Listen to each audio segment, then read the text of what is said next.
দেখুন, কেউ আপনাকে বলবে না গুগল ক্রোম ব্রাউজারের কারণে আপনার ফোন প্রচুর পরিমাণে হ্যাং করে, ল্যাগ করে, স্লো কাজ করে, ঠিকমতো ব্যবহার করতে পারেন না।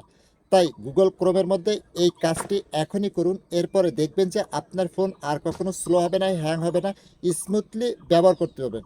কিভাবে এই কাজটি করবেন জানতে হলে ফুল ভিডিওটি দেখতে হবে এবং ভিডিওটি আপনার টাইমলাইনে শেয়ার করে রেখে দিন। যে কোনো সময় প্রয়োজন পড়লে দেখে নিতে পারবেন এবং পেজটিতে নতুন হয়ে থাকলে ফলো দিয়েই সাথে থাকবেন। ফার্স্ট অফ অল আপনার ফোনে ক্রোম ব্রাউজারটা ওপেন করবেন। এরপরে কর্নারে যে থ্রি ডট লাইন রয়েছে এর উপরে ট্যাপ করবেন। ট্যাপ করার পরে এখানে পেয়ে যাবেন সেটিংস। এই সেটিংসের উপরে ট্যাপ করবেন।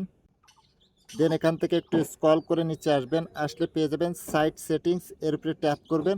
ট্যাপ করার পরে স্ক্রল ডাউন করে নিচে আসবেন। আসলে পেয়ে যাবেন ডাটা স্টোরেজ। এর উপরে ট্যাপ করবেন। ট্যাপ করার সাথে সাথে আপনার ফোন কেনা থেকে এখন পর্যন্ত যা কিছু সার্চ করেছেন সমস্ত কিছু এখানে ডাটা স্টোর হয়ে রয়েছে, যার ফলে আপনার ফোন স্লো কাজ করে, হ্যাং করে, ঠিকমতো ব্যবহার করতে পারে না। এর জন্য এগুলোকে ডিলিট করতে হবে। তার জন্য নিচে পেয়ে যাবেন ডিলিট অল ডাটা। এর উপরে ট্যাপ করবেন। ট্যাপ করার পরে আবারও পেয়ে যাবেন ডিলিট। এই ডিলিটের উপরে ট্যাপ করবেন। ট্যাপ করার সাথে সাথে আপনার ফোন থেকে এই ডাটাগুলো ডিলিট হয়ে যাবে। এরপরে আপনার ফোন আর কখনো স্লো হবে না, হ্যাং হবে না, স্মুথলি ব্যবহার করতে পারবে।